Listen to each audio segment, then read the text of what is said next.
बिस्मिल्लाहिर्रहमानिर्रहीम। अस्सलाम वालेकुम नाज़रीन, आप देख रहे हैं यूट्यूब चैनल मैं अली रज़ा हूँ। नाज़रीन, आज मैं दो बहुत ही अहम टॉपिक पे बात करने जा रहा हूँ जो कि करंट सिचुएशन से रिलेटेड हैं। फ़र्स्ट, कल जो prime minister of Pakistan Imran Khan साहब ने जो स्टेटमेंट दी है इज़राइल के बारे में, और दूसरा जो कमर जवेद बाजवा साहब का सऊदी अरेबिया का टूर था उसके बारे में बात होगी। कल इमरान खान साहब ने बहुत ही ज़बरदस्त स्टेटमेंट दी है।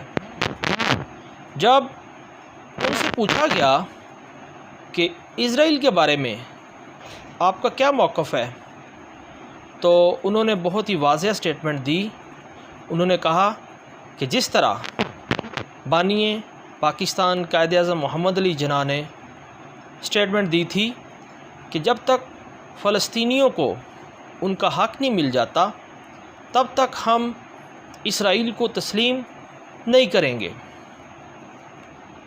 उन्होंने कहा कि अगर हम इसराइल को तस्लीम कर लेते हैं, जो कि फ़लस्तीनियों पर इतने ज़्यादा जुल्म ढा रहा है, उनको शहीद कर रहा है, तो फिर हम कश्मीर का मसला भी छोड़ देते हैं। तो ये बहुत ही ज़बरदस्त स्टेटमेंट थी इमरान खान साहब की, और इससे पाकिस्तान का जो मौक़िफ़ है खुल कर सामने आ गया है कि पाकिस्तान जो है वो इज़राइल को कभी भी तस्लीम नहीं करेगा और ना कभी पहले किया है।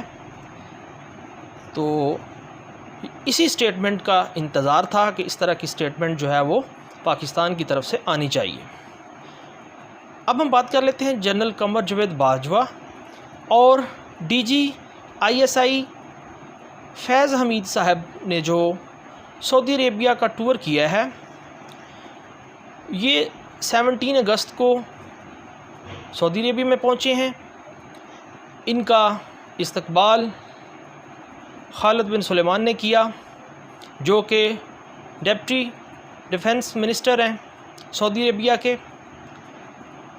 और वो मोहम्मद बिन सुलेमान के भाई हैं। कमर जवेद बाजवा साहब ने मिलिट्री अफेयर पे तो बात की है, और यही एक्सपेक्ट की जा रही थी कि बाजवा साहब जो हैं वो जो इस तरह इस वक्त पाकिस्तान की वोलेटाइल सिचुएशन चल रही है उस पर भी बात करेंगे। लेकिन उनकी जो मुलाकात हुई है वो खालिद बिन सुलेमान से हुई है, जबकि ये भी एक्सपेक्ट किया जा रहा था कि मोहम्मद बिन सुलेमान जो हैं वो भी उनसे मुलाकात करेंगे। लेकिन उन्होंने बताया कि उनकी तबीयत ख़राब है और उन्होंने अपने सारे इख्तियारात जो हैं वो खालिद बिन सुलेमान को सौंप दिए हैं, और वो तमाम मामलात की वीडियो निगरानी भी करेंगे। लेकिन जो मुलाकात हुई है कमर जवेद बाजवा साहब की, वो खालिद बिन सुलेमान से हुई है। तो जिस तरह सऊदी अरेबिया जो है पाकिस्तान को वेलकम करता है, जब भी पाकिस्तान का टूर जाता है प्राइम मिनिस्टर का या चीफ़ ऑफ आर्मी स्टाफ का वेलकम करता है, इस तरह उस तरह वेलकम नहीं किया गया। कोई एक्साइटमेंट, कोई जोश नज़र नहीं आया। उसकी रीज़न क्या है?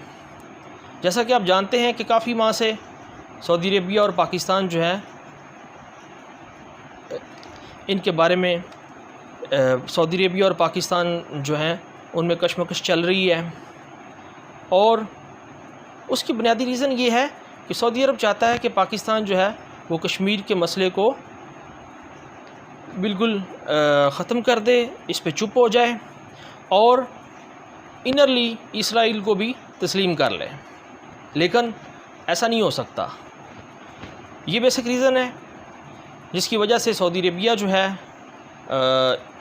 वो इस तरह का बिहेवियर जो है वो शो कर रहा है, क्योंकि बाजवा साहब जो है ये इन्होंने रेसिप्रोसिटी पे भी बात करनी थी, सॉलिडरिटी पे भी बात करनी थी, वोलेटाइल सिचुएशन जो क्रिएट हुई है इस पे भी बात करनी थी। लेकिन इस पे कोई ख़ातिर ख़्वाह ज़राए से पता चला है कि कोई बात नहीं हुई है। इस टूर का इतना ज़रूर फ़ायदा हुआ है कि वो जो मामलात थे बिगड़ रहे थे, जिसमें तनाव आ रहा था, वो रुक गए हैं। लेकिन पहले जब भी टूर किया है किसी भी पाकिस्तानी प्राइम मिनिस्टर ने, तो वो ज़रूर कोई ना कोई पैकेज साथ देते हैं, कोई अनाउंसमेंट करते हैं, लेकिन इस तरह की भी कोई अनाउंसमेंट नहीं हुई। और फिर बाजवा साहब जो है वो जल्दी वापस भी आ गए हैं। तो सिचुएशन जो है उसमें थोड़ी बहुत जो है वो गड़बड़ नज़र आ रही है। तो आई होप कि ये सिचुएशन जो है वो हालात जो हैं वो बेहतरी की तरफ जाने चाहिए। पाकिस्तान को कोई इस तरह की पॉलिसी जो है वो बनानी चाहिए थे।